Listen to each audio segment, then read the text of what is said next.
You're listening to the We Are Libertarians Podcast Network. Find all of our shows at wearelibertarians.com. You're listening to the We Are Libertarians Network. Learn more at wearelibertarians.com.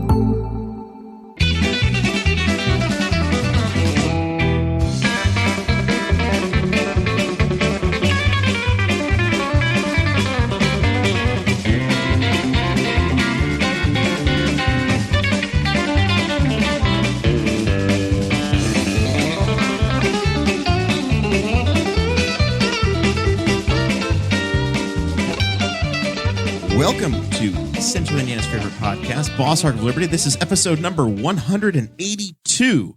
I'm Jeremiah Morrell. On my left, Dakota Davis. Over on the producer's stand, it's not Zach Burcham. It's Chris Guffey back in the room. Hello. That's right.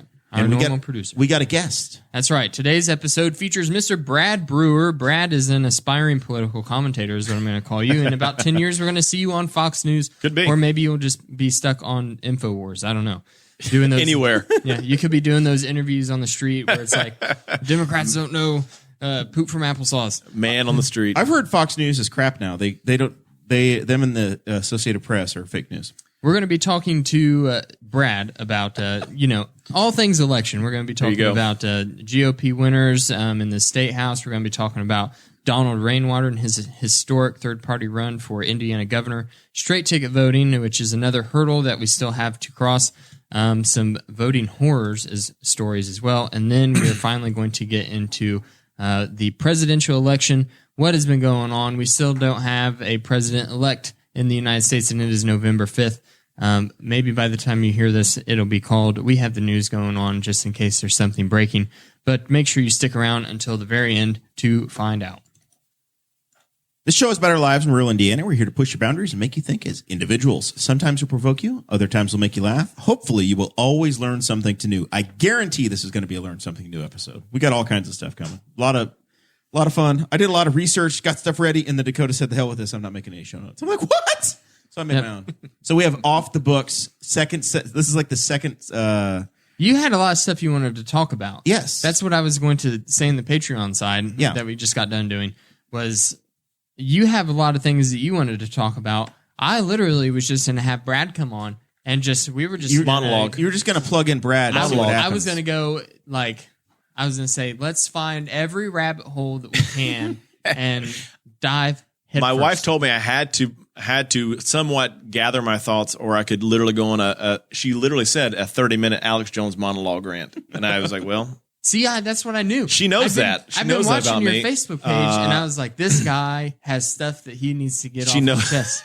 So, she knows me is the thing. Yeah. So for folks that are listening now, Brad was with us once before, episode 130. If you go back, you can listen to his first appearance with us. 52 weeks. Has it been exactly a year? Roughly a year. And then how do people follow you now? So if folks want to get familiar with you as they're looking. If they want to follow me on social media, I mean, at Real Brad Brewer on basically every platform, and they can find my pages there. So Twitter, I'm the most active politically on fake there. Brad Brewers all over the place. There are. But Listen, you are the real Brad Brewer.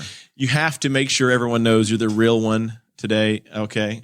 Real Brad Brewer on Instagram, Twitter, Facebook. That's where I do political stuff. I don't do that everywhere. I'm not saying I'm not political everywhere, but I'm more careful, to keep things separate, if that makes sense. So. All right. Before we get too far into it, we have the people on Patreon to thank. Patreon.com/Boss Hog of Liberty. That is where you can go to support the show every month. That is what keeps the show from being ad free. I was listening just today to a different show. I was listening to Two Bears in One Cave with Tom Segura and Bert Kreischer, and it's another one of those things. Like I said with the Ben Shapiro show, is that every 10 to 15 minutes, they stop and do a pre-recorded advertisement. And it just drives me insane. Because if you're listening to it while you're driving, then, it makes it difficult to find that skip button on Spotify to fast forward 30 seconds. So that is just irritating, which actually they're not even on Spotify anymore. So you have to listen to it on YouTube. Anyway. Patreon.com/Boss Hog of Liberty. That's where you can go to make this show ad-free. Make sure it continues to be ad-free. And if you sign up at $50 or more a month, then you get a shout out at the front of each and every episode. Those folks are Christy Avery, Jonathan Phillips, Anthony Meyer, and then our good friend Chris Lamb. Absolutely. We also have T-Chip stores, tchip.com/BHOL1, 2, 3, or 4. 1 through 3 are all T-shirts or long sleeve shirts or sweatshirts. You can decide what design it goes on. And then tchip.com/BHOL4 is masks. We have a beautiful selection of masks. They're the most beautiful masks that you've ever seen. Mason Rotting House has one. Yep, my parents have one. Got them all over the place. They have sold. We also have mugs. We have mugs again. I know that was we do, a and point I've of asked for contention. tumblers, but you're forcing those to go through the Dainty Daisy instead. Listen, that's my wife's business. If you want a Boss Hog Liberty tumbler, then you reach out to her, or you can reach out to me, and I will be your middleman. You'll connect. Wonderful quality too, I will say. Wonderful quality. Oh, look at that. Hey, I got myself up here on the video. It won't play on the computer, but it's playing on here now. So I don't know. Last know week what's we going on. had a libertarian that was running for office. We had a Democrat that was running for office, and we talked a lot about Joe Biden. We talked a little bit about Joe Jorgensen. It's only appropriate that we brought in Brad this week to help balance things back out. Balancing it out. Yep. So let's work through some of the local races first. Some people that, as our listeners have been going along, they've been following along, seeing all these races we've covered. In Henry County, we did a series on the county council, and the council re-elected all 3 of the incumbent Republicans. So Harold Griffin, Betsy Mills, and Clay Morgan all are back again. They're going to be up for another 4 years. Harold did announce this week that it will be his last term on the county council, so he'll be finishing up.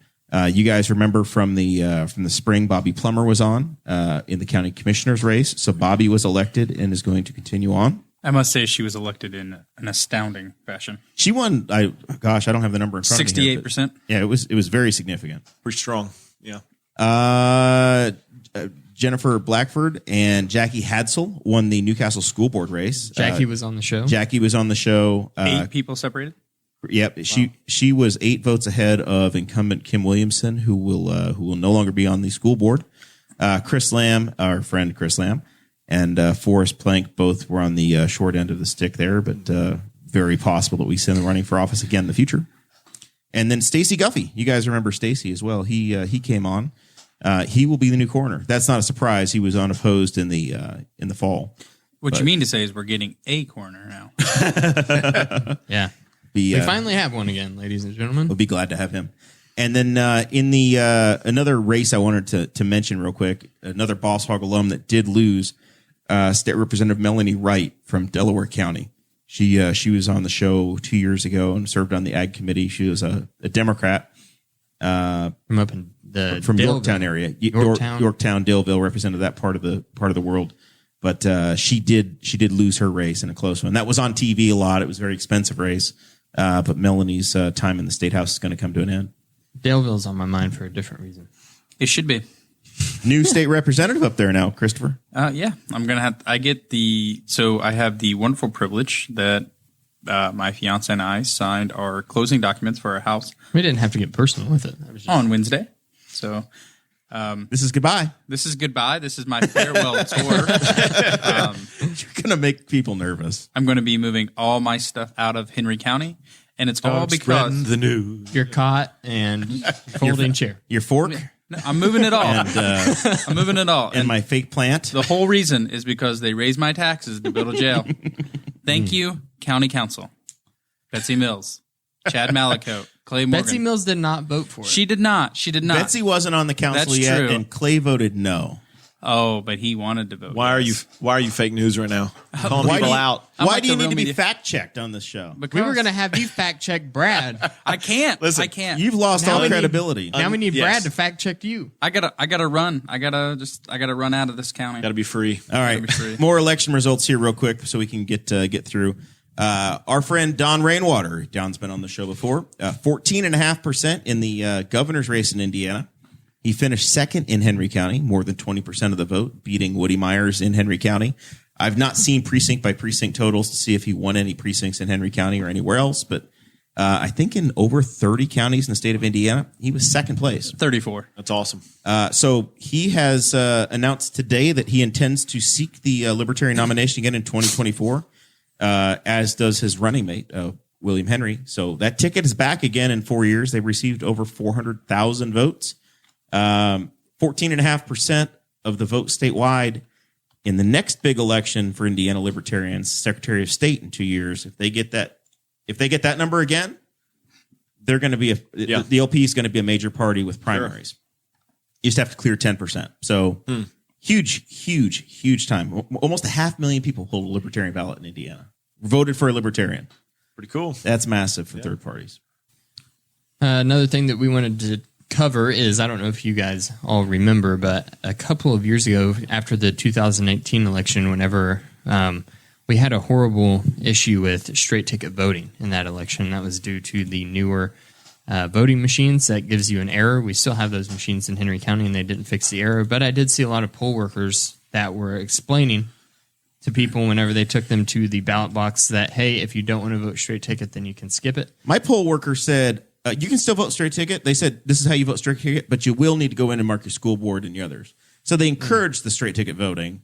Mine did not. Yeah, my poll worker encouraged straight ticket voting, but then said, make sure you pick up the school board and the other things that are in there. Where did you vote? We need to dox that person. Whittier Lane Baptist Church.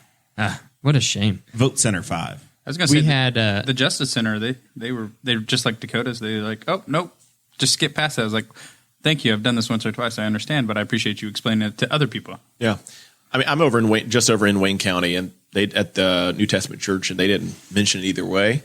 So they didn't tell me that's what I should be doing. I was kind of bragging on myself. I think that my the article that we put in the paper as the Libertarian Party made a difference. Hey, that it did make a difference with Tom Saunders. Sure, you know that he submitted a bill in the last legislative session to try to get rid of straight ticket voting. Straight ticket voting has been something we've talked about on the show for the existence of it. In 2016, for the last presidential race, 9 states still had straight ticket voting. As of this presidential race, 2020, 5 states. Indiana, I think that'll be less. I think that'll be less by 2024. So it's very possible that Indiana removes it. Listen, it's a ground game having conversations with your legislators. Sure. It's a conversation I plan on having with a number of people, and we'll see where it goes. But this time, it has to go. We still had approximately 40% of all voters in Henry County still voted straight party. Yep, they still took the straight ticket, and in spite of that, Rainwater got 400,000 votes and change statewide and over 20%, and beat the Democrat Woody Myers. Woody Myers had over 1,000 straight ticket votes on the Democrat side, and Rainwater still beat that. Yep. Pretty Phenomenal. impressive. He won by 200 That's votes. impressive. Now, the same voting equipment that we have in Henry County is now used in Madison County next door. The Madison County Clerk, the Madison County Commissioners, and the Madison County Election Board are having the like a Mexican standoff fight. If you remember the episode of The Office where they have guns pointed at each other, that's what's happening. That's what's happening in Madison County right now. They traded in 400 functional election machines, and they got 150 back, just like we have. Wow. And they thought, hey, we're going to get some more ordered. And then they could never get them authorized to order them. And they thought, hey, we're going to have vote centers. And then they never did have the vote centers. So I was hearing reports on Election Day out of Madison County all day long of, hey, it's taking me 2 hours, 3 hours to vote. By the end of the day, folks were dropping out of line, giving up, coming back. 6 hours. Wow. There were people that got in line at 6 o'clock that finished voting at 12:15 in the morning. Yeah, and unbelievable. The governor and the state of Indiana had already been called by the Associated Press. Yeah, so you're standing in line, watching your state getting watching called. all the races you care about, except for the Sparks Hill Tucker race for Congress. There was a sure. I mean, otherwise, if you're the guy that just goes and says, "I'm going to vote for president, do my duty," are you going to stand in line for 5 hours? No.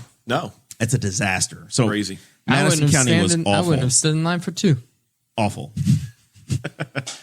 It's unreal. So, and then apparently it's taken them 3 days to get results in Wayne County. I still don't know if Wayne County has the results published yet. Chris Bilbrey is in the chat, and he's a Patreon member. That is a perk on the Patreon side. If you sign up for patreon.com, then we promise to answer your questions in the live stream as long as it is reasonable. Christopher is saying, what are your thoughts on the fact that only 41 more people voted this election in 2020 than in 2016, even with all the early voting and absentee voting? I don't know. I feel like the percentage was up a touch. I think we were up to 67%. I don't know if Henry County's population has gone up or down. We may have lost people since that time. Idea. So I'd have to watch that. We also have, I think 1,000 people in our county population are in the jail and not allowed to vote that are in the GEO prison. So it's difficult. You have to look at our number of folks in the in the census versus who's registered to vote and how we've done. I would say I do have a little bit at the end of the show. We're going to talk about some population shifts. I would say that it's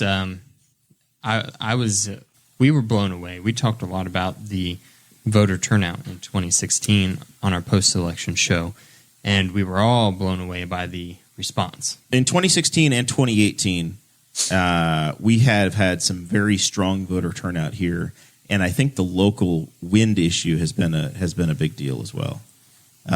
With that's driven a lot of folks to the polls, so we've kind of beat expectations around the state. And Chris is saying that the population's gone down. Yeah. And that's so you've got more people voting and a smaller population. So as a percentage, that's why our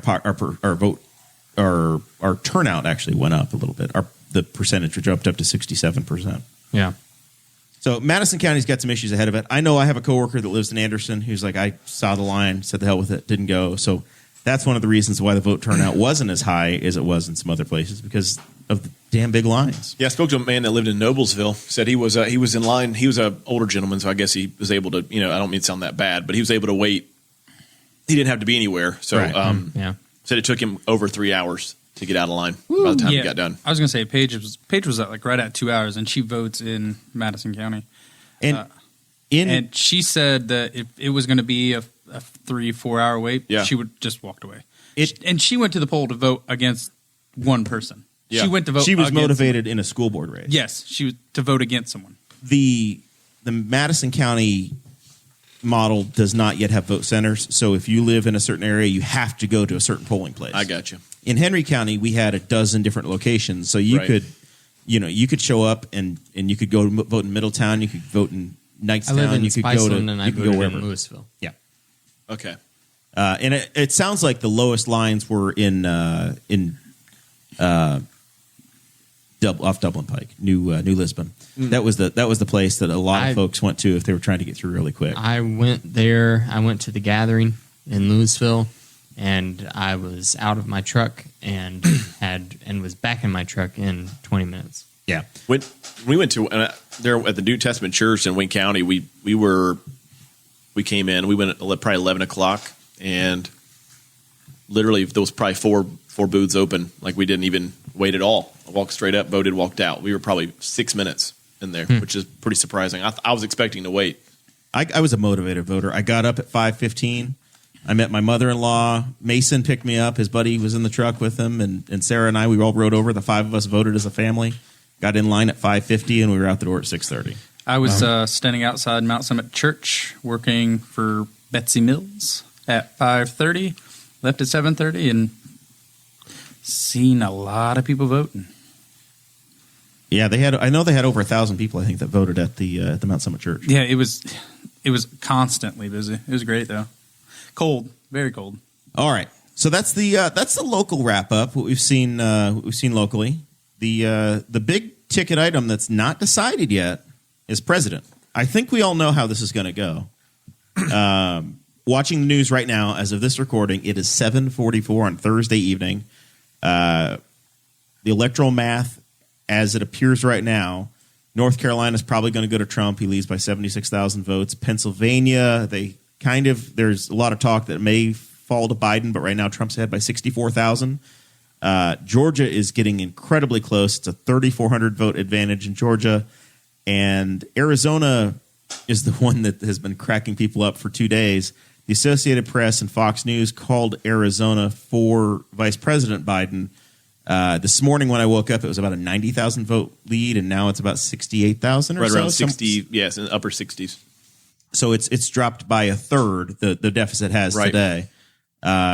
many of the Trump folks are upset that Arizona had been called. Well, when they're still only Fox News called it. CNN hasn't called it. MSNBC hasn't called it, I don't believe. The Associated Press has. Right. But as of this afternoon, even CNN and MSNBC had not called it, I don't believe. I know CNN did, and I don't know about, I hadn't checked MSNBC this afternoon, but how do you go through life looking at NBC News as being the reputable source and Fox News as being the ones that are fake news? Well, I honestly, I watched, I'll admit something. I actually watched probably, if I had to do a breakdown of election night, probably 20% CNN, actually.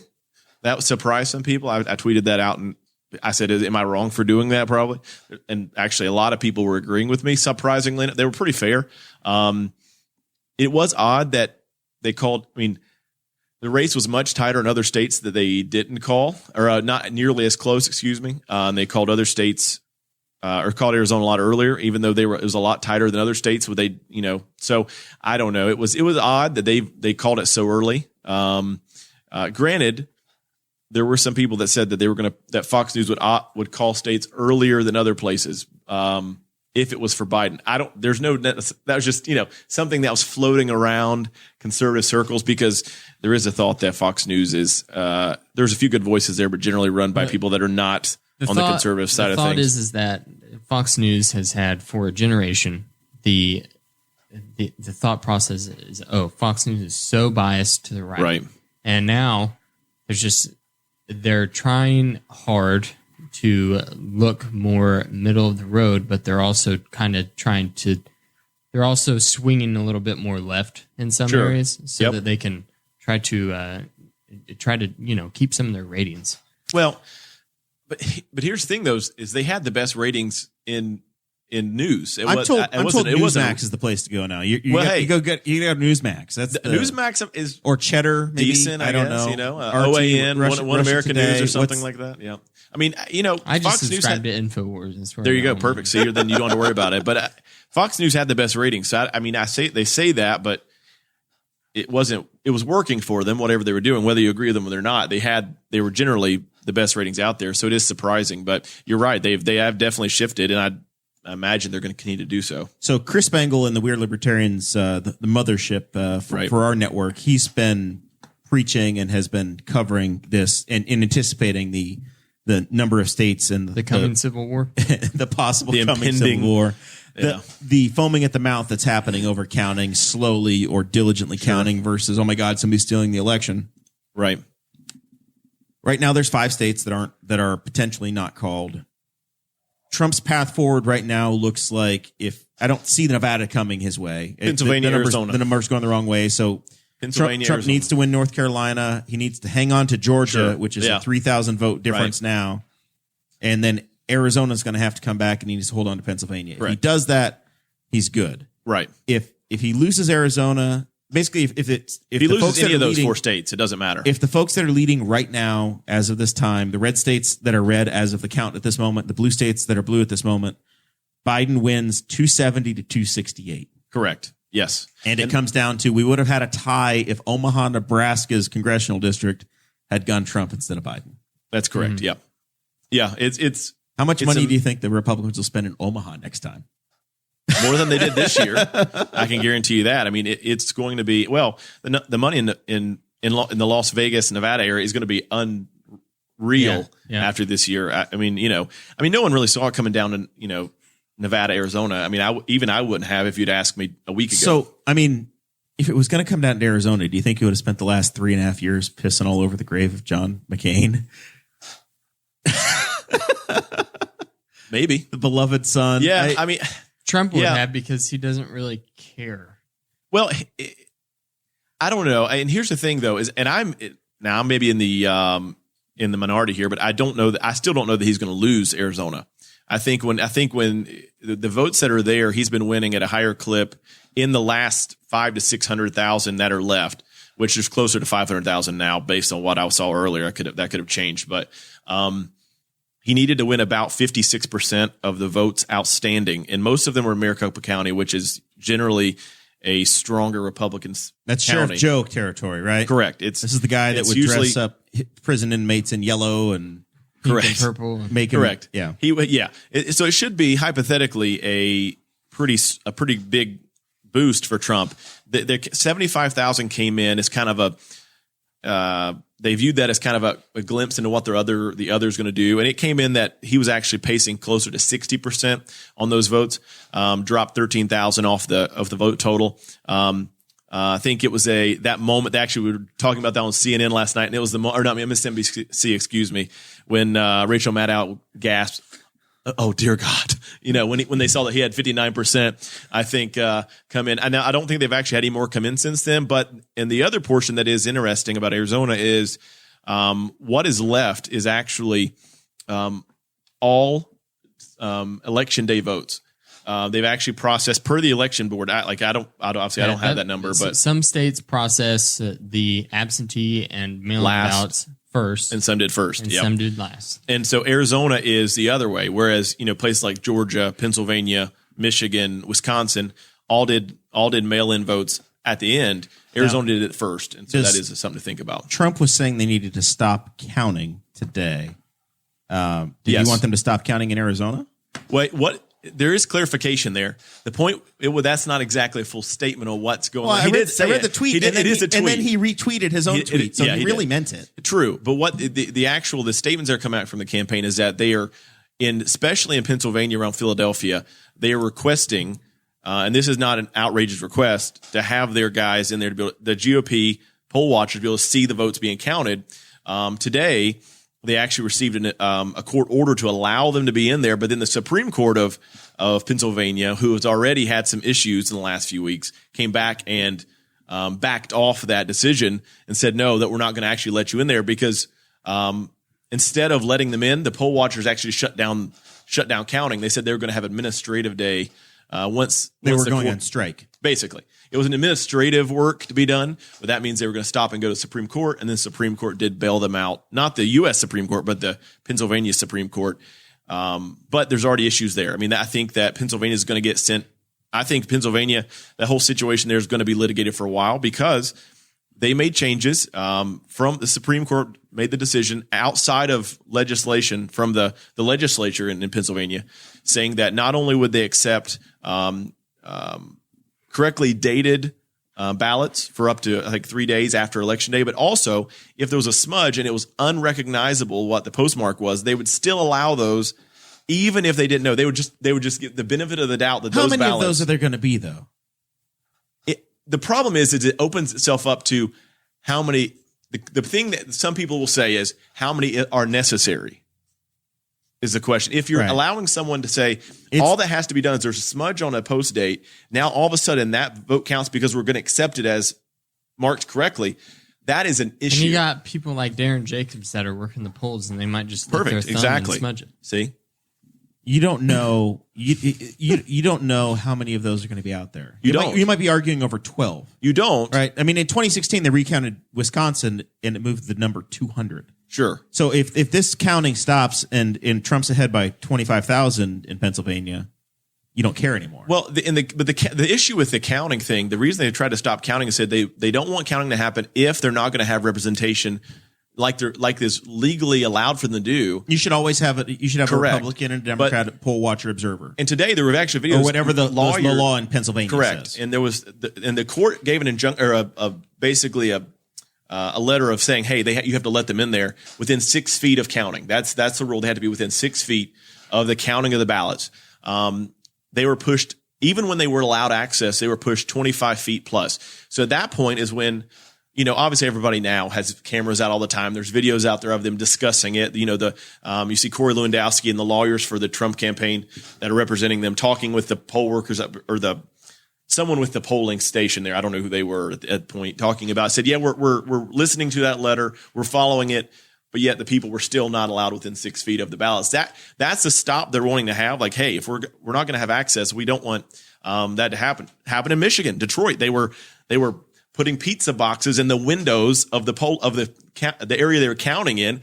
Putting pizza boxes, putting all the news. Was that to keep the media from watching, or to keep the poll watchers from watching? Now that was more for the fact that they're in a building. This is not the media did not have access to the room. Now, in many places, as you'll see video feeds from polling locations inside the rooms. I mean, you'll see people counting behind the the reporters there. So that was pretty normal. I mean, that's not abnormal for that to happen in a lot of places. I don't know if there's some places that allow it, some places that don't. I don't have all of those state by state election, regulations, but they were outside of the building. And then it wasn't until there were questions that were arising. It had been open that way for the entirety of the day, election day, and then even the next day. It was that evening they decided, okay, there's a lot of people looking at us now. That it just seemed odd that all of a sudden now they're going to bar the doors and put up stuff. It is odd. It's just like the NSA used to say in the George W. Bush administration: if you have nothing to hide, then you have nothing to worry about. Chris, you were involved. Why keep them 25 feet away if they're not hiding anything? You were at the election center in Henry County. What did it look like? What happened? So basically, it was really pretty simple. So there was Eldon Pitts, myself, Daryl Radford walked in. So the media guys. The media. I'm going to consider myself media for this, all intents and purposes. The media, we just basically sat there and they were behind a glass window and they were counting. And when they finished, could you see them doing the count? I could see people over to the side. I was sitting down, so I really didn't look. I wasn't too worried about it. And then after they finished, a lady walks out and she says, "I assume these are what you guys are waiting for." And she hands 4 packets to all of us, and then we just walk out and leave. So you all had your results. Yep. I was actually, I think I was the first one I knew before all the Republicans in town. Wow. They had the Zoom meeting. Breaking news. Yeah. I mean, I'm the one that called Betsy, let her know. The Republican Party didn't even care anymore. That's what a Patreon member gets, that kind of service. It's true. Insider information right there. Hey. If Clay had joined Patreon, he would have known. Yeah, he could have got a call, but he didn't. All right. So, foaming at the mouth, mad over Pennsylvania. This is all. There's one county that you're upset at. Is it Allegheny County or wherever Philadelphia yes, County? It's Philadelphia. I mean, that's where there's been the biggest blowback as far as access, because that's where the people live. Sure. Yeah. I mean, that's where the majority of it's not all the vote. Obviously, there's a lot of more red counties that obviously had votes outstanding as well. But the lion's share of that, what was it, 1.4 million votes still outstanding to be counted. I think the lion's share of that was around Philadelphia and Pittsburgh. At least on election, I think the morning after election day, that's where most of them were still to be counted. So it was more of an access issue, and that has been seen in multiple states.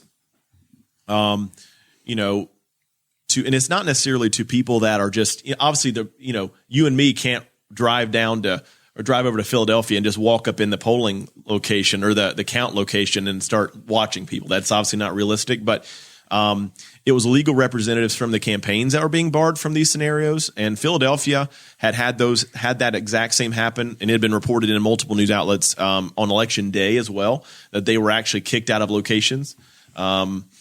In addition to multiple vote counters wearing literally, and you can see there's video of them wearing Biden-Harris face mask while they're counting. That stuff just isn't in polling locations. That was allowed. Going on in Florida too. Right, it's just not allowed. That stuff isn't allowable. Now, wearing a mask, I'm not saying that changes any votes, but there are certain things. Candidate propaganda. Correct. I mean, I couldn't. That's illegal to do. But the biggest thing is the fact that the access. I mean, there's multiple times that happened already in Philadelphia on election day during the votes actually being cast. That people, unfortunately, Republican representatives were removed and told that they don't care about there's a video. You can watch the video on Twitter. It's all over the place. You just have to look for that. But people being told, hey, we don't care what it says. We're not letting you in here. And they were using the phrase intimidating our officials, our workers. And but there was no necessarily, at least not in what we know about, ever giving any reason why it was intimidation other than the fact that they were there watching, which is that's their job. So what about this conversation? You've seen an awful lot on social media the last day or two about 105%, 110% voter turnout in places. Yeah, there was a lot of that went around. That actually is, I can't speak for every state. I've only looked at some. I know me and Dakota Wisconsin was the big one. Yeah, Dakota and I had a conversation about that, and actually early numbers were showing that Wisconsin allows for same-day registration and voting. Everybody was looking at the October 1st or November 1st number of registered voters. Correct. They had a lot of people register same day, and so that is a difference. Now, there is a legitimate question.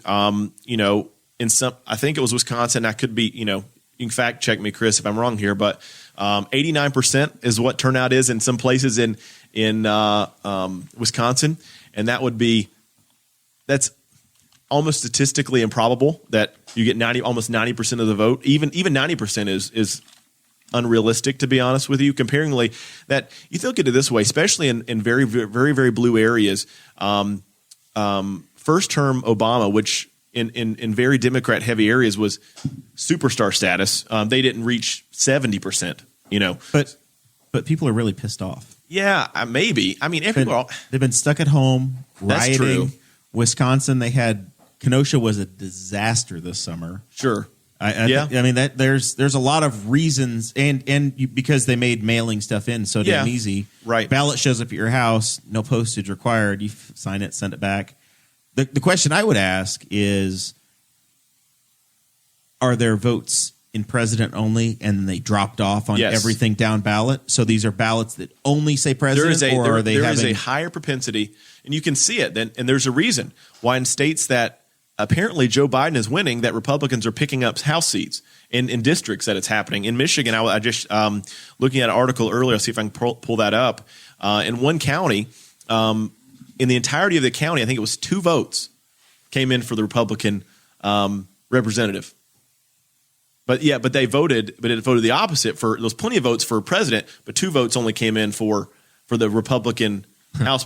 That's just statistically unrealistic. I mean, you're not going to look at almost 100% vote count for anybody at any point. So I would question if that's certified yet or not, because in Henry County, we'll be able to look at all 41 of our precincts here, right? And page through there were it about and see 2,000 voters in Henry County, right, that only voted for president.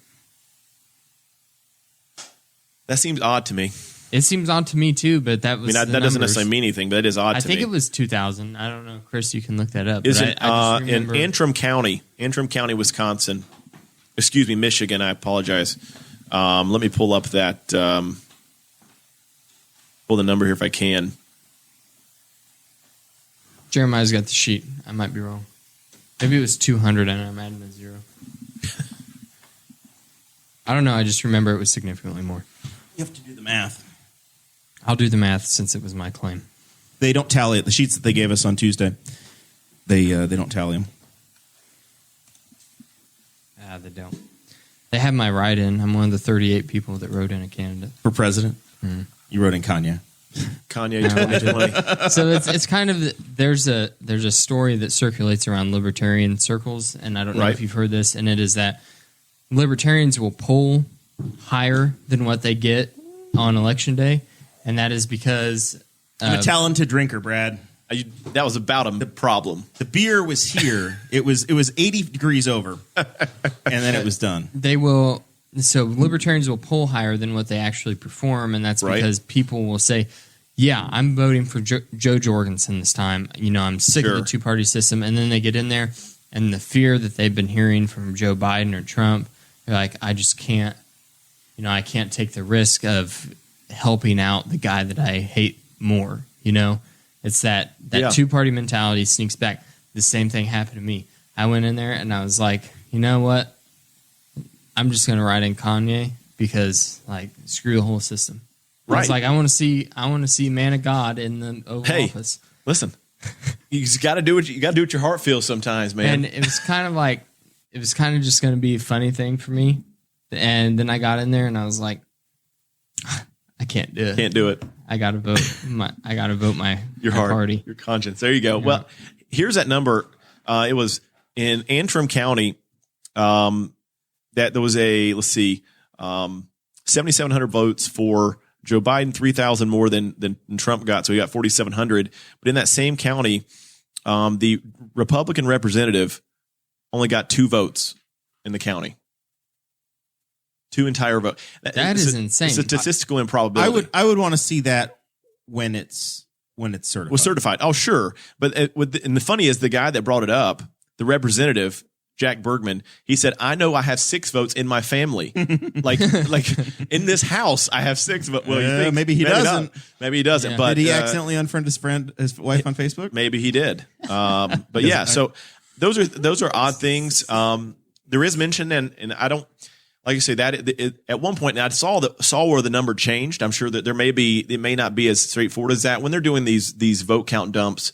They'll get an X amount of votes counted. They'll bring them in. You'll see the number change. They found 130,000 Biden votes and nobody else. It was 138,000. It did change 138,000 with 0 of those going to Trump. Now, I'm sure there is some statistical reason why that would happen at once, but those are oddities that people are going to see and say, what's going on with that? So these are not official results on the state. That's correct. That's correct. That's the media reporting, because Wayne County. But that was off the state website that changed. The change they were screenshotting the change on that. Former reporter for I got to come up with her name here. Rachel Mazzilio, who used to work for the Palladium Item. She was actually the guy, the lady that was with Rex Bell when he had a stroke. She was the AP reporter for Wayne County. So she was out at Wayne County at their headquarters until 3 a.m, and she's literally there representing Western Wayne News and the Associated Press. So picking up whatever that report was going to be, and that's the information that the media gets back for Wayne County. So she never had anything to report back, but that's where those numbers come from. Right.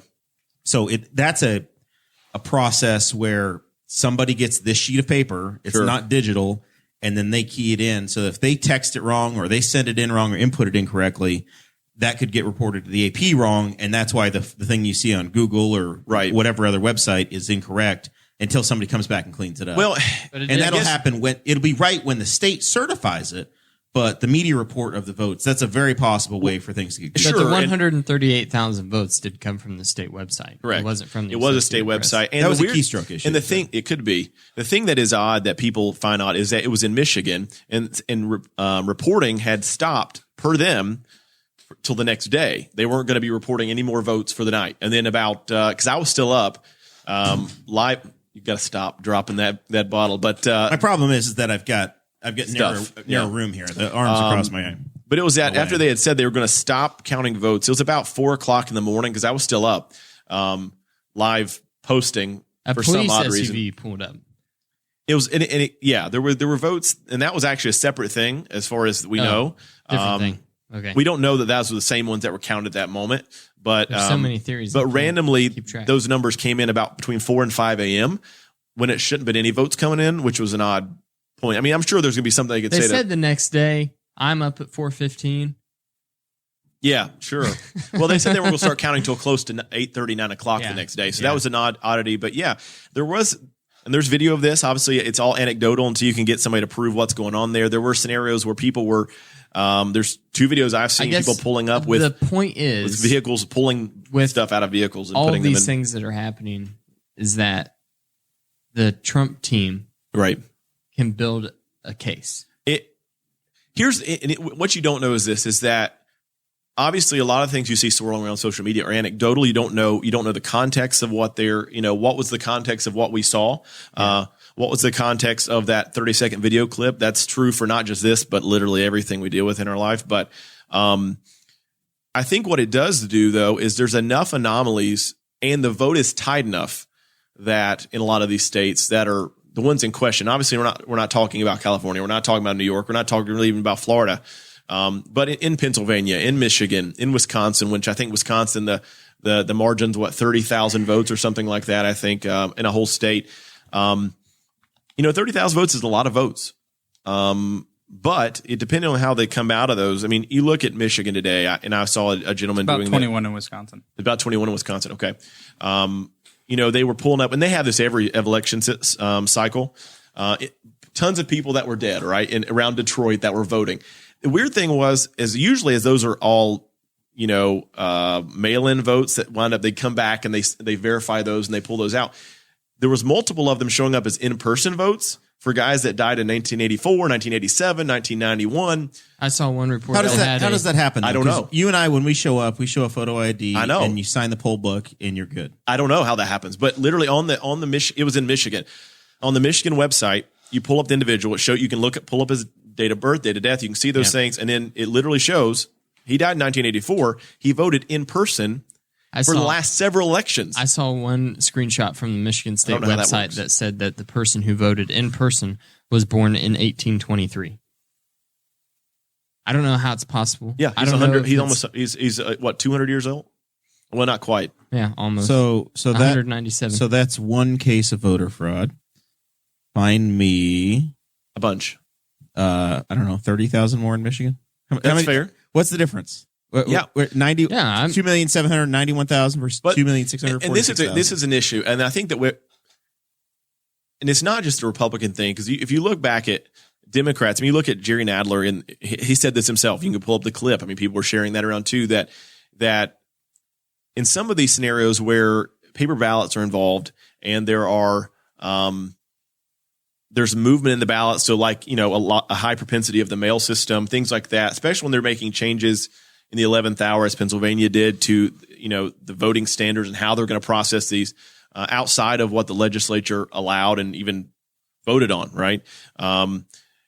There's a higher propensity of fraud possibilities, and even our I think it was the FBI, or I think it was the FBI had come out and said that obviously that there is a high propensity of possibility for voter fraud with mail-in issues than there would be in in-person issues, just because IDs are required. In most places, obviously, some places you hear. Obviously, I don't know how someone votes in person if they're dead, so I don't know how that ID scenario worked there. I don't understand that at all. It could be the only thing that I could think of is like a stolen identity issue, or it's a checkbox of mail-in or in person, and it just. Whoever's doing it didn't really care about if it was in person or mail. They're just putting the votes in. That could be. I mean, it could be. But and whether you agree with this guy or not, James O'Keefe Project Veritas has put out videos where talking to people that have been verified as USPS officials or employees that talk about the fact that there was fraud in their area. Now, that's not necessarily saying it's widespread, but. Right. And that's the conversation is something happening at the margins, or is it truly an issue? Where we have, I'm not going to have a concern. I guess my personal look at it is I'm not going to have a concern if there's a race. If there's more than 5,000 votes, 10,000 votes that are the difference, I'm not concerned. Okay. If it's tighter than that, then okay, let's really look. And the recount in Wisconsin last time was, like I said, is 200 votes. Yeah. I think you're going to have a pretty clear decision. Right now, as in Nevada, the margin is 11,000 votes and change. 11,438. Yep. They've got to do a better job of getting people to vote for them, right? Sure. 11,000 gotta flip it back here. 11,042 people in the state of Nevada voted for none of the above. They literally went in and marked the box that says none of the above. Said nobody. Yeah. They said, I don't like any of these. And that includes Joe Jorgensen and everybody else that was on the ballot in Nevada. Because in Nevada, every single time, you can always vote for none of these people. It's their right. It's on there. And that's their way of rejecting somebody. So Trump is down by none of these candidates. Is the difference. Yeah, it's true. Within 400. And another 11,000 chose George Jorgensen, and another 2,500 chose Don Blankenship of the Constitution Party. And I'm sure there's probably some write-ins as well, or undervotes. Just get more people to like you. Let me ask you this: and what's your guys' opinion on this? I think it was. I could be wrong. I think it's Pennsylvania as well that is now this year, and it could be different. It could be Michigan. It's one of those two, I believe, that had taken away the requirement for our signature match on their ballot versus what they have from the registration. Now, I think I have to check. Maybe Chris can find that. I don't remember, but it was either one or the other that was a new thing as well, that they had actually removed some of those before. You obviously had to match what's on the mail-in ballot with what they had on the system for your signature. They took a lot of that away as well. Not everywhere, so I'm not going to try to spread that it was everywhere. But I think it was one state. It was a pretty significant state. It was either Michigan or Pennsylvania, I believe. They had removed that. It's Pennsylvania. Our voting system, what makes it so difficult to hijack is because there are so many different systems. County to county, it's different in Indiana. Right. In the state of Pennsylvania, I'm sure it's different county to county. It's what makes it a very good system. Ballots look different, so you can't just go, I'm going to steal these votes, because if I went to where you vote in Wayne County versus where I live in Henry County, the machines are different, the experience is different. Right. You're still accomplishing the same thing. Right. And if I was a Henry County voter and I voted by mail as a mail-in absentee ballot, those look different than the ballot that I print out in person at my polling place. There's no doubt about that. I would say, though, that you do have to look at these larger cities where the vote count per square mile is significantly higher than anywhere else. I mean, if you don't need to, and this is just a hypothetical. This is not me saying this happened. If you're going to commit voter fraud, you don't need to do voter fraud in every county. That's just not necessary. You would look at the counties that give you the most bang for your buck, and that would be where you would target if that was something you were going to be able to do. I'm not saying that happened, but so the places they're worried about are the places also that they're getting the Trump campaign. So do you think there are fictitious people that they've registered fictitious people, or they disenfranchise somebody who tried to show up and they didn't get to vote? Because it's one or the other. Because you got to be so damn specific that, hey, I don't think Dakota's going to show up, so I'm going to go steal his ballot or his opportunity to vote. And then Dakota never mentions it, never complains, and never shows up to vote. Well, the issue was, and you're right, I think the biggest area that they left themselves open for was the fact that in some areas, every person in the voter registration law got mailed a ballot. That's a lot of ballots hitting the streets that wouldn't necessarily be requested. A lot of states did request. Like if you request your ballot, you get your mail-in ballot and you submit that. There were areas that did not do that. Instead, everybody that was registered automatically got a ballot. And there were some locations, some properties that got a ballot, and they got 5, 6, 7 ballots for every person that had ever lived at that residence in the last however many years it was. The problem is that you take something like that, which seems like that's a margin issue, right? But if you take that over an entirety of an area, especially a populous area, and that happens, we're talking thousands of votes. Now, I'm not saying all those are fraudulent, but we have to do a better job in some of our more populous areas, and I say nationally, of setting ourselves up in a position that those questions aren't there. And if secondarily, if in this election, right, it's already super contested, why, if either side is going to try to convince the other that this is a legitimate election with legitimate votes, less transparency is not wise, because it's going to automatically create. Yeah, it's just going to automatically say, "Oh, this is a bigger problem." Obviously, if you're not letting me see something, then it has, like you said before, it has to be a problem.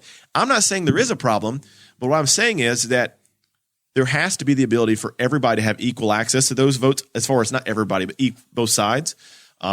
And that's the big problem in Pennsylvania. That's why the stopping the vote has been requested, at least from everything I'm reading from the Trump campaign, that the press releases they're putting out. Obviously, Trump is not going to say all of that in a tweet. He just says stop the vote, right? All right. So he says stop the vote in Pennsylvania. Yep. You give him Pennsylvania. He wins that. He holds on to North Carolina. Right. And by some miracle, he hangs on to Georgia. Right. Which state's he going to win? Nevada? Arizona.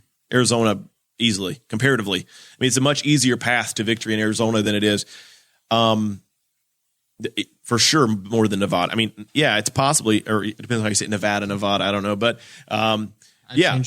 change it up. But, yeah, he's definitely got a better path than Arizona. The people in Nevada say Nevada, so I say Nevada. Nevada. Perfect. I'm going to go with that then. But, yeah, it's a much easier path, I think, in Arizona. That's not just this year. That's every year for Republicans. That's an easier grab usually. I think that now Mark Kelly, the astronaut, Gabby Gifford's husband, just won the Senate seat. He did, yeah. Defeated Martha McSally. Yeah. So you're counting on his voters, sure, becoming Trump voters. But what's weird is, in states that they're voted significantly for Joe Biden, you have seen House seats picked up by Republicans and vice versa. So this is a different election for that reason, that we're seeing that the oddities of people picking up votes where they never thought it would happen. I think that Arizona is very winnable. It is odd to me that it's taken 48 hours to count election day votes. That's usually not the case. Usually it's mail-in, absentee, those sort of oddities that are a lot longer to count. I'm not sure what is delaying them, because they now said they're not going to give us any more updates till tomorrow. Will be 3 days from Election Day. There's no reason they couldn't have counted Election Day votes by now. Now, we'll say as well that one thing that they are having an issue with, and that's being addressed on the ground, there is this issue of the Sharpie, whether they use a Sharpie or a pen. I don't know if you guys have heard much about that. Yeah, I've seen that. Yeah, the clerks have said that you can mark it either way and it's going to work. It could be, and that's what they're talking about. But I have read as well that they're talking about possibly having to go back and recount some of those, because they said they had a high propensity in some areas of randomly ballots getting rejected by the counting machine, which they go back and look at those anyway, but they're going to go back through and look at those and see what's the phrase? But it would be a way that you could explain why it's taking so correct. I mean, yeah, true. I mean, but they hand count votes in a lot of places. I don't know. It just seemed like that is a little bit of an exorbitantly long place for Arizona and Florida, which is a much more of a beast, is counted. Florida's been triggered before. That's true. They've had their moments, the hanging Chad moment. Yeah. To transition the conversation towards the future, the 2024 election. Yeah. My biggest worry with all of the conversation, and I'm kind of Jeremiah, you're much more like in line with Chris Spangle, and thinking that there's got to be a reasonable explanation for all of these anomalies. And which there might be, yeah. I'm kind of like, well, some of this stuff is weird, but I don't know. Sure. But my biggest concern with the conversation that we're having is that this opens the door to some kind of federal regulation of voting nationwide, where I think that the best system of checks and balances that we have to protect against voter fraud is the fact that the decentralized system that we have. Yeah, is the fact that it's a county by county basis all across the nation. Sure, and I don't disagree with that. Now, and maybe some regulation around transparency on election day, that would be acceptable in my mind. But and two, I mean, a lot of this goes through the legislature for states, right? The states get to talk about what they're going to do as far as the way they're going to handle votes, and they agree on that, and that's generally how it's handled. That's where some odd situations are happening with respect to Pennsylvania specifically. I know we keep going back to that, but the Supreme Court literally within... I've said you're going to win Pennsylvania. I'm worried about Arizona for you now. Yeah, and Georgia. Georgia's the one that everybody's had counted crazy. on that is down to 3,000 votes. And I wonder what percentage is left. It can't be much. It was down to I think 2% before, so it's probably got to be 1% or so left. But I don't know how many votes that is. We'll check that real quick, and then They did say though. I just read something before I came on tonight that they said that they, the Secretary of State, I think it was, it said they had found 99% reported. They had found X amount of vote, not found like. Oh, they opened a trunk and found them. I'm not saying that. Darren Jacobs just dropped off 9,000 more votes. Beautiful.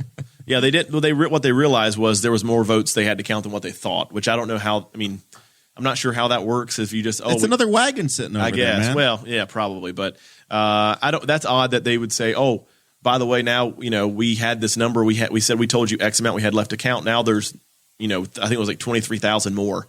I saw that. Those are weird. I don't know why how that happens. So populations shift all the time. Sure. And something I've been watching as our election results have come in here, right. If you look at the number of votes cast, this is what got me started on this conversation. In each congressional district, right? Wild differences between where we're at in the 6th district, our district here, versus the 4th district and the 5th district. So as the donut counties around Indianapolis have been growing, the number of votes that we've been casting have been just dropping like a rock around here. And I know everything wasn't in when I pulled these, but the 6th district, our home district, about 269,000 votes have been cast as of yesterday morning. They had counted 358,000 in the 5th district. So we're 80,000 votes behind. And that's not just population, that's votes. Total votes. That's total votes counted, or cast, counted or cast in that race. What they know is coming. Yeah. Right. About 80,000 behind, about 350,000 in the 9th. Every one of these should be about the same. Basically what they do is they say a congressional district, they take the state of Indiana, divide it up into 9 districts, and you have about the same number of voters. The 4th district, which is Jim Baird's district, the west side of Indianapolis, so Brownsburg, Hendricks County, all of those, 335,000. So we are at the end of our maps.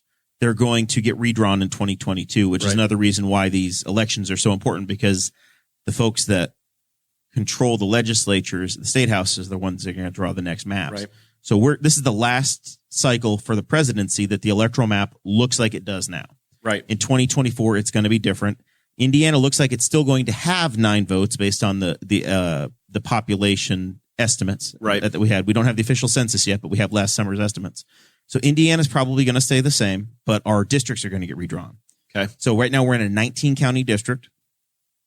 I'm going to say that we're likely going to end up picking up some of the geography of that 5th district that's got so many more people. So Anderson's probably going to be a part of our area, maybe Marion, maybe Blackford County, Jay County. Right. All of that's going to grow, and we're going to have an even more diverse geographic area. And that 5th district is going to get smaller and tighter. Because it's more dense. You get more population growth. What's really going to be interesting is looking into the next cycle. The states that are growing in this projection here, Texas is supposed to get 3 new seats, which means 3 new seats in Congress, right? Which means they will get 3 more electoral votes. Florida is looking at picking up 2 or 3. I think it's 3. It looks like 2 according to this. This chart is here. on 270. 270 to win has this, and I've got it in I'll have it in the show notes for folks. And then Alabama is going to lose a seat. New York, Pennsylvania, with Minnesota, Illinois, Ohio, Michigan, and for the first time ever, California would lose a seat, and so will Rhode Island.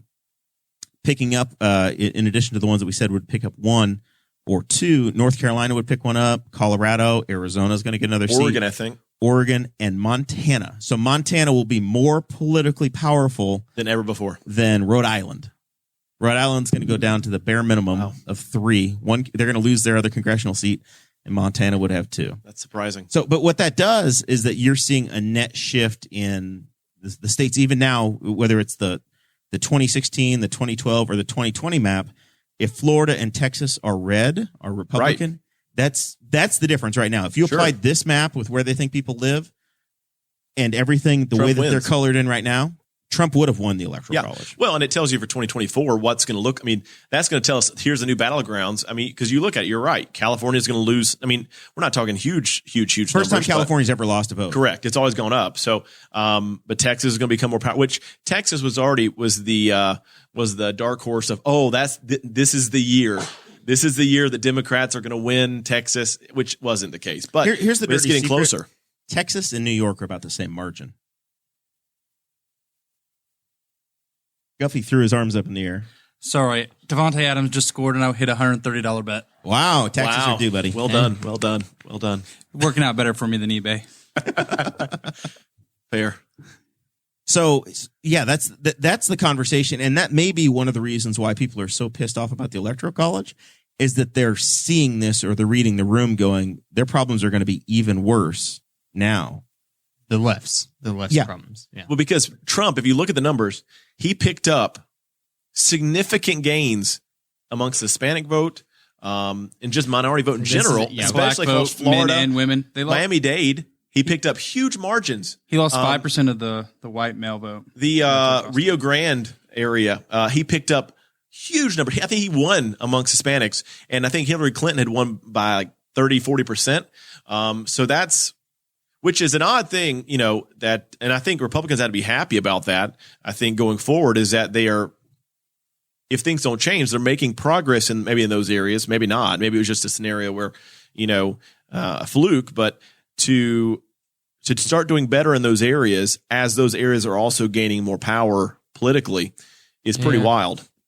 Tom Firkinoff. Are you saying they're adding more counties to the 6th district as he's just tried to run a 19-county race? Yeah, I think you're going to have about 25, Tom. Beautiful. It's going to get bigger. They've got to find the people somewhere. They got to make the populations balance. Probably go up to Fort Wayne. I think it's going to go all the way to the south side of Fort Wayne. Or they're going to take Indianapolis and blow it apart, and every congressional district is going to have a township or 2 of Indy. Yeah. Which the last time they drew the maps here, they looked at our state Senate seat, and they almost took it from Irvington to Newcastle and Richmond and followed 40. Wow. So Henry County would have been represented by the same person that represented the east side of Indianapolis, because those are common communities. Yes. Those are the maps they threw out, and they wound up picking up. When people talk about the east side of Indianapolis, they talk about, that's a lot like Newcastle. Yeah. I mean, we are the far, far east side of Indianapolis. True. We're just 3 exits from 465. That's what I always tell people. Skip, and a jump down the road. Yeah. It's funny. All right, Dakota, what do you think of these maps? Why are you asking me? I want to know. I don't know, because this is what we do. We talk about stuff. Why are you asking me? Mind your own business. Yeah. I don't need to tell you anything.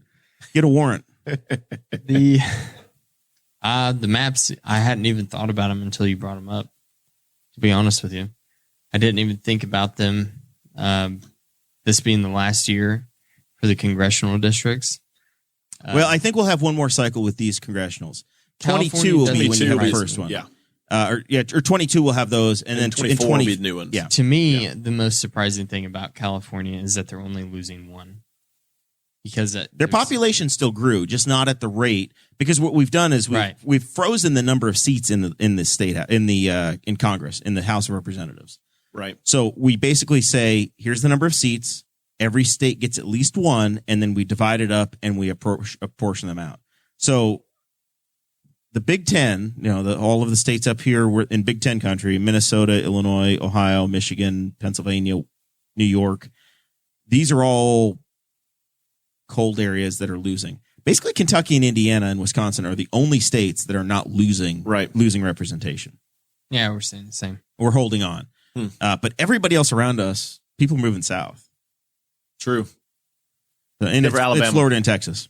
They're not moving to Alabama. No, apparently. Of course not. Yeah. Nobody wants to be in Gulf Shores. So Birmingham. Heck no. Although they have a great IndyCar race. There you go. I want to go see Barber. And I'm assuming based on what we're seeing, because you look at that, obviously Colorado's been red, but other than that, and Oregon, those are generally all Republican states, as far as what they normally win. They're either Republican states or states that you would expect them to play very well. Correct. Yes. Right. Right. Arizona's one that you don't, well, before now, you would have thought there was no chance. Right. Yeah. Yeah. I was very surprised whenever I woke up. And I still think that it's going to go red at the end of the day, to be honest. Well, I mean, you're hoping. I am. So President-elect Biden, he'll be the oldest president ever. Let's wrap up on that. Ah, beautiful. 77 years old. That's one of the reasons I wanted to vote for Kanye. Tired of Kanye's going to be there a while. I'm tired of the old people. We need someone young with energy. It doesn't have to be young. Maybe it's not 77, right? It doesn't have to be that young. Yeah, you don't have to be young. Well, because it can't be young. Can't be legally. 35 is pretty young. Yeah, that's true. I mean, I'm not 35 yet. Jeremiah's old. Jeremiah's well past 35. 37. He'll be 37. Yeah. 37. Jeremiah 2024. I'll tell you what. I'm still hanging on to hope of them doing the People Under 40 magazine edition. You're in it, and I've still got a shot. The cover. But I've only got a couple of editions left, and then I'm over. It's gone. Done. Yeah. I've only got a couple more opportunities. If there's a voting system, let me know. I'll make sure we can get some. I'll be competing against you. Well, yeah. Noted businessman over there. Does anybody know how the Unity 2020 did? How close were we to having Dan Crenshaw as president? Not that close. Was he on the ballot anywhere? No, I don't think so. He won re-election to his state house seat. He did. Colts wide receiver Anthony Gonzalez won re-election in Ohio, so he's going to go back for a second term. Tony, that's a thing. I would vote. My other wild prediction in Congress is that Victoria Spartz becomes the AOC for as much of a boogeyman as AOC is for the left on the right. On the right, it's going to be the exact opposite, and they're gonna hate Spartz. They're going to use money. They're going to raise money against her. I can see that. Yeah. That's my one exciting. It hasn't done them any good to raise money. I mean, look at the places they spent the biggest amount of money. Susan Collins win. They spent down in Lindsey Graham win. I mean, where they put millions and millions of dollars, they lost. That has to be. I mean, if nothing else, that has to be the most devastating. They thought they had Susan Collins unseated. I think that the poll said it, but that's not the reality. Well, she won by what 20 points? I think something like that. Temporarily unavailable. They're trying to suppress information. I want Dakota to see this. When are we? Read this one real quick. We'll finish up. This is my other random one. Tom, Arkansas U.S. Senate. Yeah, Arkansas U.S. Senate. You pull it up, and it's just straight up a whole entire red map. And Tom Cotton, Republican Party, won 66.7%. And Ricky Harrington, the Libertarian Party candidate, won 33.3%. He won counties. Hey, won counties in a statewide race. That's interesting. I'm 100% for down. I mean, is Arkansas a? I'm assuming they're not a. They are not a straight ticket voting state. I didn't figure so. Yep. Yeah. Yep. That's. I don't know why. I don't know why anyone is at this point. To be honest with you. Well, if you listen, I know why they are. If you listen to State Representative Jim Lucas in Seymour, Indiana, he says that because if you take away straight ticket voting, you're taking away freedoms for people to have an easier vote. Straight ticket voting is left over from the party bosses' machines, right? Back in the day, where you got somebody to check one box and you go buy him a beer. You can walk in, and you walk in, check your name, check your box, sign, put your X down, and walk out. Also, and I'll give you. You didn't even have to read. You just knew that you were team. I need you to box. At least make it last. Mark, you know what I'm saying? At least make it the last one. You get to scroll through all of them. Mark box 14 for our guy. Right. That's it. It's stupid. I mean, I'm a Republican. I think it's ridiculous. Got to go. I've never voted straight Republican. All right, we'll start wrapping up here. Producer Chris, you got anything for me? I'm very excited to just hit that bet. I've been on a slump lately, so it's great to get that back in. Now you can buy 3 new TVs for your man cave. Now you're only down by $200. Hold on. What color are you painting your man cave? I think it's just gonna be like a steely gray. So Paige picked out the color? No, I just actually like that color. I wish I would have bought my Tacoma in that like cement gray. So Paige picked out the color. Gray. She told you that you could choose from these 4 different shades of gray? No. So it's going to be gray with pink accents? One thing... it's okay, Chris. All of us in here are married. We know how it is. Listen, I have an axe to grind. With Walmart. Listen, Oh, wow. Listen, this is why. Black Friday deals. I thought we didn't have boomers on this show, but here we are. Here China we are. Mart. Listen, the reason I have an issue, Black Friday sales, November 4th at 7 o'clock they went live. There was a 65-inch TV for $228. I was allowed to purchase this for my den. I was allowed. And guess what? $6.59. I'm refresh. Gotta be quicker than that. I put it in my checkout at 7 o'clock and went to checkout. Out of stock. Fuck you, Walmart. Fuck you. Wow. That is strong words. Very aggressive. Yeah, I think they only had like two of them, and they're like, They only have to have one. The bait and switch, baby. The bait and switch. Well, you got me. Maybe if you had real internet, you would have past 3 years. Hey, but think about it I was this at way. Pages. She has internet. Are you more mad that you lost it online, or would you be more mad if you'd gotten there was 3 of them and you were 4th in line? I would have That's gotten the one, real Brad. I went one time to get one. It was supposed to get a 50-inch. Missed out on it, so I bought the 60-inch. Honestly, some things just work out, guys. Mine did not. Right? Mine did not. Sorry about that. Any other gripes, Chris? Do we need to start saving some boxes for you? You ready to move? Nope. Yep, we're ready to move. So we think they're going to stay in the house till after Thanksgiving. Listen to all this we talk. Yeah. We believe. And you're moving in with each other, premarital. Yep. That's separate bedrooms, I'm sure. Yeah, separate bedrooms, of course. It's like I Love Lucy. But no, I will say that I am entirely happy with John Kindred and his dad. Mike Guffey says he got one of those TVs. First, Mike, beautiful. First, Mike, you have to have my last name, and you run it into the ground, but you run on the R ticket, and you get elected. And now you steal my TV. What's up, Mike? I know where you live. Awful threatening over But anyways, there. no, seriously. He is fired up. He is amped. I am angry about that TV. Anyways, no, seriously, I am happy with John Kindred. I'm happy with Doug Kindred and Brian Huff. I'm glad you're happy about something. The mortgage. Yes. I would say I'm happy with PCCU. Did you even talk to PCCU about your mortgage? Did you give them a chance? Nope. How dare you? Nope. You're dead to me. That's all. I'm just kidding. There'll be a cashier's check for your savings. You're out. You're gonna call your notes. Becky's gonna do that for me. I might have to call him in the morning to get that letter sent out. Yeah. But no, seriously, and Corey Owens Home Inspections. If you ever have any problems or you need something done, call them. Call either one of those guys. Happy with your team? Yeah, I am absolutely. Mike Guffey says, "Come on by." Brad, thanks for joining us, man. Happy to be here. Short notice. This was fun. I'm glad to know I was your first choice. Perfect. Yep. It's beautiful. Listen, honestly, you got like an extra hour and a half's notice than what Dakota's been giving other people. So there you go. You're doing great. I was ready to prepare. You've been preparing all weekend. Anyway. Yeah. It was already. I had to whittle down what I like. Otherwise, it would have just been word vomit for an hour and a half. So very good. How people follow you, where they read your stuff, all that, sure. all that fun. All of it is, like I say, it's all the starting point. Real Brad Brewer on every social.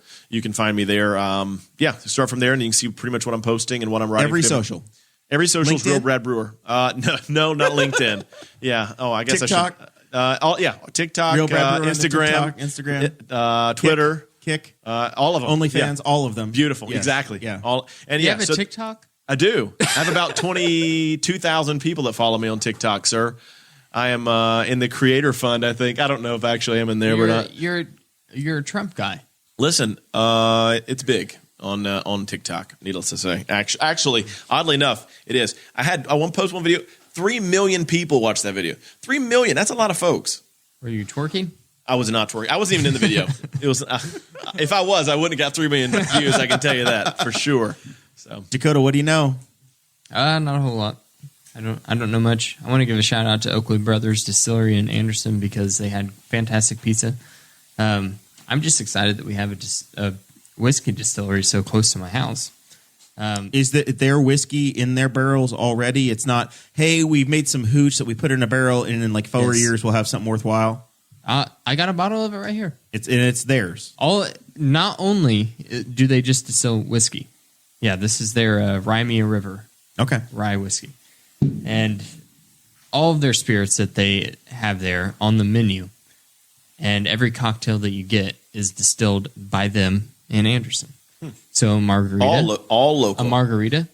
Their tequila they make. Gin and tonic.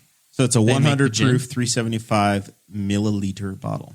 Mm-hmm. This bottle looks like an old medicine bottle. It's really cool. It's a tiny bottle. Yeah, I like the, it looks like the old pharmacy It's a cool stuff. place. We got a pizza last night, and it was, it had a pepper medley, pulled pork, sausage, pepperoni, and then was drizzled with honey. Okay. It was wild. It was really I'd try good. that. Yeah. Sure. Delicious. All right. That's enough of this. We appreciate it very much. Next week, we're going to be back with the, once again, the Courier Times did a big article on our crew. It's going to be myself, Dakota, producer Chris, Corey Murphy. I don't know if Zach Bergstrom's going to show up. He can if he wants to, but he doesn't have to. Who else? Darren Jacobs, Aaron Dickin, Clay Morgan, the newly reelected. It's going to be quite the crew. We'll find a place for everybody, and we're going to have a great time. We'll see you all next Thursday. Thank you for listening to the Boss Hog of Liberty, which is part of the We Are Libertarians Network. I am Chris Spangle, and I am the founder of this network, and I invite you to listen to all of our shows, which you can find at WeAreLibertarians.com or by searching for these in your podcatcher. The flagship show is the We Are Libertarians podcast, where we apply libertarian principles to current events. The Brian Nichols Show is a conversation amongst Republicans, Democrats, Libertarians, Independents, as they talk about what is happening in the news. And we have many other podcasts like The Chris Spangle Show, Upward, The Cost, Raw Audio Politics, Miranda's World, and Tad Talk, which is quite a ride. So check all of these out. Go to WeAreLibertarians.com and you can check out all of our great podcasts. Thanks for listening. Thank you for listening to the We Are Libertarians Network. Get our other shows at WeAreLibertarians.com.